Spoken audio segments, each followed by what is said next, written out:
They're a little old for that. Hi everybody. Hello. Thank you guys for coming. Today we're going to talk about help assisting a wheelchair-bound patient into an exam room to be seen by a doctor. So, have you ever wondered what it's like to be in a wheelchair? Wouldn't you think that a medical office should be one of the most accessible places on earth for you to go?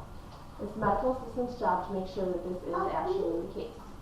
What we're going to demonstrate today is how to transfer a patient onto the exam table and prepare them for the exam and to get them there safely. There are several things which are necessary for the successful completion of this task. We must first obtain the proper equipment and ensure the safety of everyone involved. First off, we're going to make sure that we escort the patient to an accessible exam room. This includes a room with an exam table that is either an adjustable height or low height, or has a step stool that would be appropriate for our use. As we start to set transfer, the first thing we have to do is walk as we do before dealing with any patient. We then need to wheel the patient in so that their chair is at a 90-degree angle to the exam table. This makes for the shortest distance of travel as we transfer the patient. We're going to lock the brakes on both the wheelchair and the table, and then place the gate belt around the patient's waist if this is necessary. A gate belt is a soft but strong belt that we place around the patient, and it gives the caregiver a safe place to grasp and ensures that we don't make a mistake and pull on the patient's shoulders and cause damage to them. Some facilities will require the use of the gate belt, while others it's just encouraged, but it is generally considered best practice. And we're going to ensure that we maintain the safety for the patient and the caregiver. To do this, we're going to first decide how many caregivers are necessary to complete this transfer. OSHA recommends not lifting more than 35% of your body weight. This is because medical staff, and especially nursing staff, are one of the most highly injured professions. With this decision, we need to keep in mind the amount of weight that the patient is able to transfer them. Typically, if a patient can lift 50% or more of their own body weight, you can safely complete the transfer with one assistant. If they can lift 50% or less of their own body weight, it's generally a good idea to get a second caregiver. Once you have decided how much help you need, you're going to move the leg rests out of the way of the wheelchair and place the patient's feet flat on the floor or on the step stool if you're going to be using one. You then want to give yourself a good base position. Can you hand my foot to you?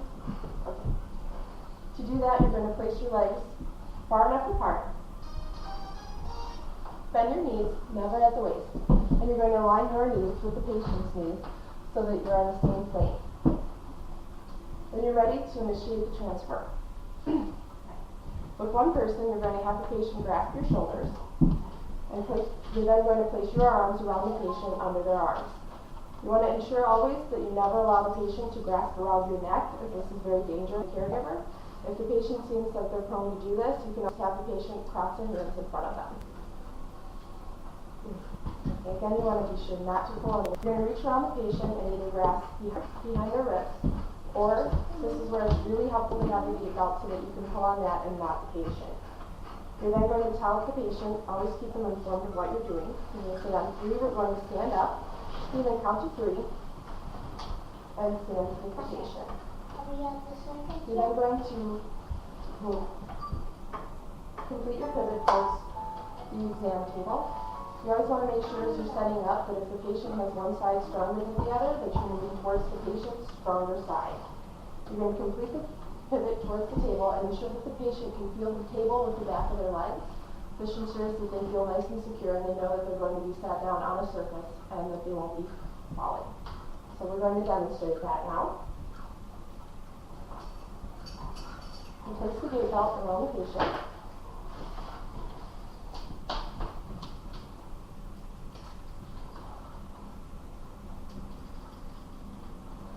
Not too tight, but just snug.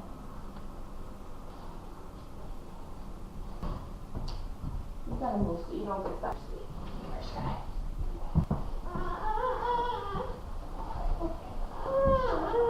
And I'm going to establish a good base position with my feet apart and my knees aligned with my patient's. I'm going to instruct my patients to please place their hands on my shoulders. I'm going to reach around and grasp the gate belt, ensuring that the patient doesn't have their arms around the neck. And we're going to count to 3 and stand. 1, 2, 3. And stand up, pivot, ensure that the back of their legs are against the chair. Yeah, and then we're going to sit. We're also going to ensure that the patient can sit safely. If they have issues with side-to-side balance, with core balance, we're going to assist them into a supine or lying down position to ensure their safety on the lab table.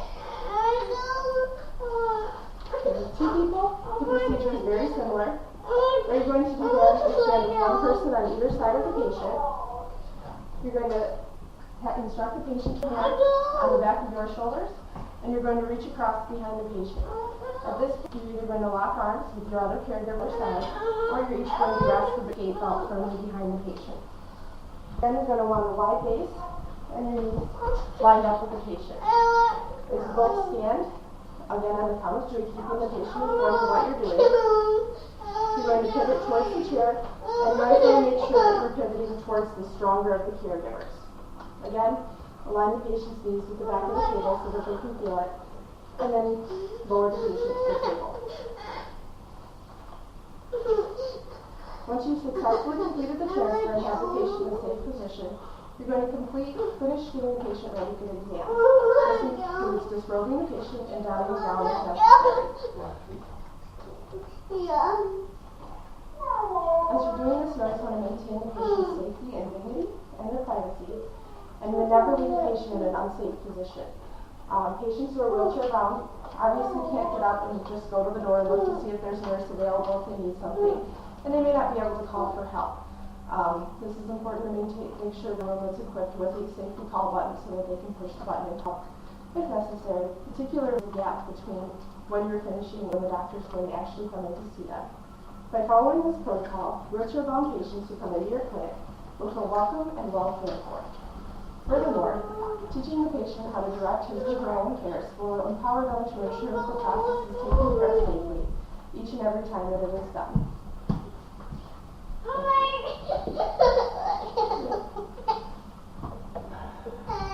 Put on my jacket. Put on my jacket. No, why didn't Okay. I'm down now.